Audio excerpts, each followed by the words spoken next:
Baby আসো। Baby মানে কে আপনি? আরে চিনো নাই? এই যে আমি তোমার বয়ফ্রেন্ড। আসো, ডেটে না যাবা?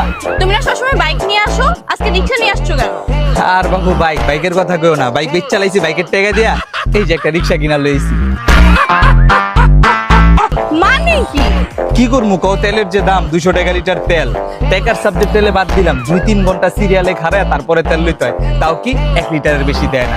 আর তুমি তো বাবু ডেটে আসলে হাঁটতেই পারে না, তোমার হয়তো বাইক লাগে আর নাহলে গাড়ি লাগে। এখন বাবু গাড়ি তো কিনতে পারুম না, এই লেগা বাইক বেচা রিক্সাই কিনা লাইছি। চলো আসো ডেটে যাই। তেলের দাম বেশি দেখে তুমি বাইক বেচে রিক্সা কিনে ফেলবা? তুমি শুধু টাকাটাই দেখতেছো। এই যে পাম্পে গেলে যে 4-5 ঘন্টা সিরিয়ালে দাঁড়ায় সময় নষ্ট করতে হয়, অতটুকু সময় আমি রিক্সা লয়ে বাইরেলে 4-5টা খেপ মারতে পারুম, আর খেপ মাইরা 500-600 টাকা ইনকামও করতে পারুম। এই যে তোমার লগে দেখা করতে আইতে আইতে অলরেডি 2টা খেপ মাইরা 400 টাকা কামাই হলাইছি।